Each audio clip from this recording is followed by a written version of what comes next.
Hello everyone, good morning. Howjuse ayuki pung 5:06 tare bako. Nong se phasana haidari yong. Mayam ngasidi daily vlog aina adum hapjarake hojik tum hawale tum hawalwa matungda aise khwang se adum nana leyebako aduduna bel se phadradi ai kaisumta tawba ngamdre aduna bel se phajalaba matungda thauri chongebako thauri sina kai maramgi chongino haibada ai kidney stone leibado doctor na adum exercise tawna khotna taw haibako thauri chongba khotba adumai tawade adum nungdo tarakba yai haina adum Ayuk se mayam aina ichanu pa se walking matek pubi bako. Adum walking haibadi adum yam sangna chatpa nate da adum akhoi jumdagi thongan ama ani adum kalaga ina pubi bako. Ayuk nina mayam nungsit aying base angang da pija base yam satina phai bako. Hauska angang di mayam tum hawat paga adum mobile addict adum oye bane bako. Adun aina ichanu pa se adumai di ohening da ba khara semdok ning ba hai tare ne. Aduduna aina tum hawatpaga mase adum ayuki nungsit aying base pijabane bako aduga walking adum pubi bane aduga halaga mase adum aina breakfast kai ka pijarani adaidi lairik nga hak pa halani laik sam kuina pa de bako adum minute 5 tara angang oridana ko adumaina pa halani adumain dum tawe mase aina good habit ngai adum khara aina semdok pane bako good habit ngai adum maunda oihenge mauna mai masada chuhange tumba ngana hawalaga adum exercise tawba khotba adum takpi gen tawbane angang se afa ba habit mayam do ko walking ta panungai bra nungai yam nungai nungai makong wadro wade very good aro very good mase mayam tum hawalaga jengba Gudoi gau jengba yam pa me bako mayam makse jen adai huinau macha mayam lei basi ko ma se jum han se yadre ibani chingna lei dasilo lao jum dasilo jen hale dana mana lao jum dasilo mar mo pai la very good ni la jen gau mayum na changre gau mayum na changre Kau jadi sila.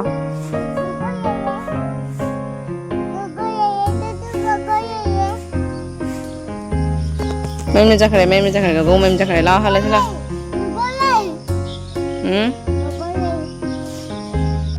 Main kau itu thongan saya sekar song bako aduna. Icanu pagai ga hujik Sengdokpa yang tauri.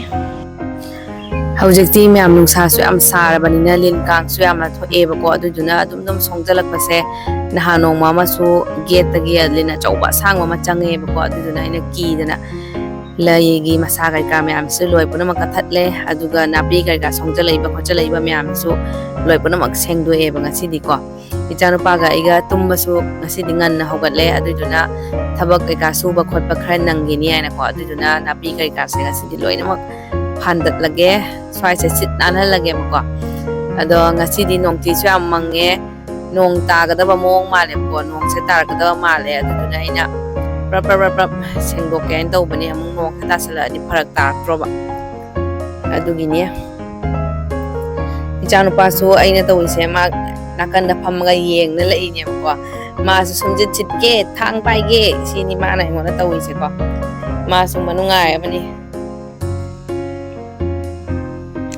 Napi mayam se dum songjala e bako aduduna ngasidi ichanu pa ga iga yam nganna su hawgatle ichanu pa se aigidi mana alarm ne bako mana hawgalaga ingona hawdorok toine adaidi ibani hawgat minarak toine bako mayam nong su aloi bida haidare e mafam thu Sengdokpa lore bako aduga lei ke ka lei basin sedi adum nungai tene adum thamme aduga mayam ai thabai hang loisani ge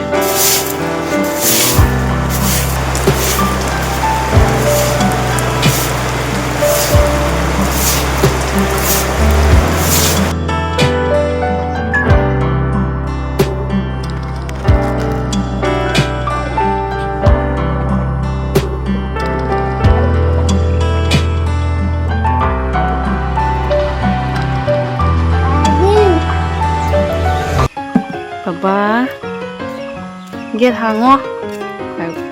Papa, get hango. Gari lꯧꯊꯣꯛꯑꯣ. Hangé. Hangé. Hangé. Gari lꯧꯊꯣꯛꯑꯣ. Ego gani. Cô cay nhỉ mày. Ê cô cay nhỉ. Kỳ nó kỳ nữa. Ê cô cay nhỉ vậy. Wow, bác gari pajabra.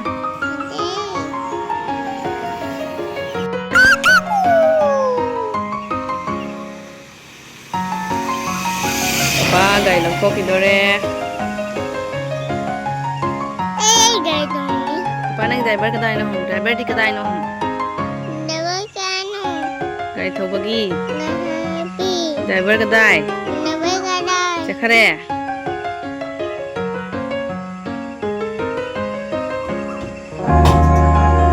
Gari la prank si mama ko.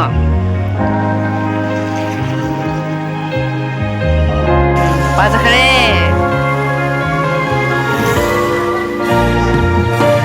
Ba chakhare dai po thorga. Bye bye taro. Horen chapol lai đâu. Mayam ngasidi muk oina thongage. Asigaisiga muk khara chamthok thamme. Adai tilhau leire, chanam leire, sing leire, tonga leire. Smain tawraga chamna adum phutlaga thongge tawbani chamthong oina. Akhoi thau yauraga akhoi sok tawbodo chaningdre ba ko. Aduga sigaisiga chak thangatle. Aduga sigaisiga mamai berry nganbi bune kidney stone da aidi berry chanu khamen simbi chanu haire ba ko aduduna mukseju khamen simbi hapadi hawadabne ado ai cha yadabanina kidney stone da khamen simbi chaba yade harbanina ai cha roi aduna hapsa roi ge ba ko tama thadarage thau ga sum hapoe ba ko thau yaudabide thongdoi thau thum amta chani ngatre ba aduna chamna oina thongge ida khabai leire mayam asina sajana mana ne ba ko sajana mana se magi asmain to ba machai yaw ba se phajana sitoga bora hoge na to bane sajana mana se mayam aidi bora hobe se ai khang macha se ga hobana nuai ji ko si khang je jot ki khang ne aduga khang ji pikpani na ko thau kitang hapada dum yae ko kutpani na mayam siga muk chamthong am tawre machi da thabi yawre aduga bora am hawre belendri am met pane ba ko ado belendri met padudi ai chadre mayam adudi cham hawjarage olang cham olange adainya iron se khara suam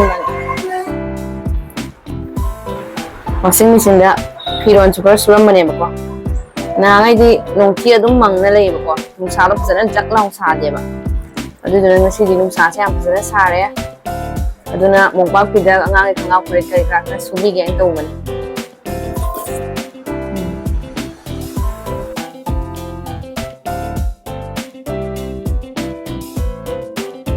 filter se je sumana mathaka thangga yi ba ko ising yaw brai na ising pikthana yawri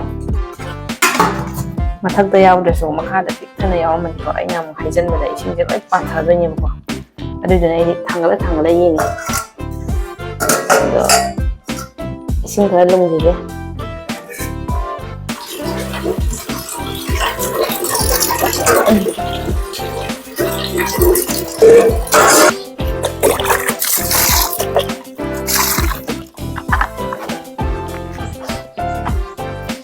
iron khara sa sudoki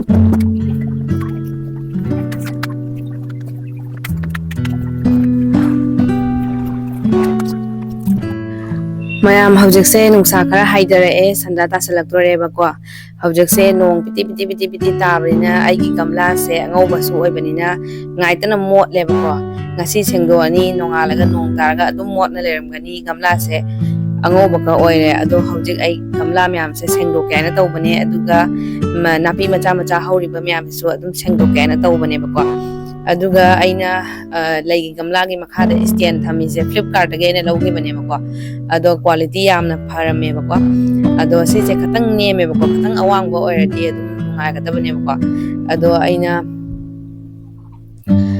ꯂꯩꯒꯤ ꯒꯝꯂꯥ ꯊꯝꯅꯕ ꯑꯗꯨꯝ ꯐ꯭ꯂꯤꯞꯀꯥꯔꯠꯇ ꯌꯦꯡꯕꯗ ꯈꯤꯇꯪ ꯃꯃꯜ ꯍꯥꯏꯒꯠꯄꯗꯁꯨ ꯑꯋꯥꯡꯕꯗ ꯌꯥꯝ ꯐꯖꯕ rack 1 2 3 4ꯒ ꯂꯣꯟꯕ ꯐꯖꯕ ꯃꯌꯥꯝ ꯂꯩꯌꯦꯕꯀോ ꯑꯗꯨꯏꯗꯣ ꯑꯩ ꯀꯣꯟꯅ ꯑꯗꯨꯝ ꯄꯩꯁా ꯈꯨꯠꯇ ꯂꯩꯔꯀꯥꯟꯗ ꯀꯣꯟꯅ ꯂꯩꯒꯦ ꯍꯥꯏꯅ ꯈꯜꯂꯦꯕꯀോ ꯑꯩ ꯑꯗꯨꯝ ꯍꯥꯏꯕꯗꯤ ꯑꯩ ꯐꯖꯕꯁꯦ ꯑꯗꯨꯝ ꯄꯥꯝꯖꯩꯌꯦꯕꯀോ ꯖꯨꯝ ꯀꯩ ꯗꯦꯀꯣꯔꯦꯁꯟ ꯇꯧꯕ ꯐꯖꯕꯁꯦ ꯑꯗꯨꯝ ꯄꯥꯝꯖꯩꯌꯦꯕꯀꯣ ꯑꯗꯨꯒ ꯑꯗꯨꯝ ꯈꯨꯠꯇ ꯄꯩꯁా ꯂꯩꯇꯕꯒꯤ ꯑꯩ ꯑꯗꯨꯝ ꯇꯧꯗꯕꯩ ꯋꯥꯅꯦꯕꯀꯣ ꯑꯗꯣ ꯍꯧꯖꯤꯛ ꯑꯩ ꯂꯩ ꯀꯩꯀꯥ ꯃꯌꯥꯝꯁꯦ ꯁꯦꯡꯗꯣꯛꯀꯦ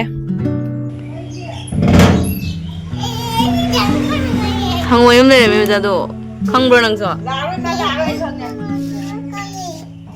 ꯍꯪꯉꯣꯏꯗꯨ 우디 아니 항모이지 좀 짜고 항모이지 무지 운해 마망가 지 운해 숙ям 짜고 항모이지 뭐미지 우디네 니 운해 봐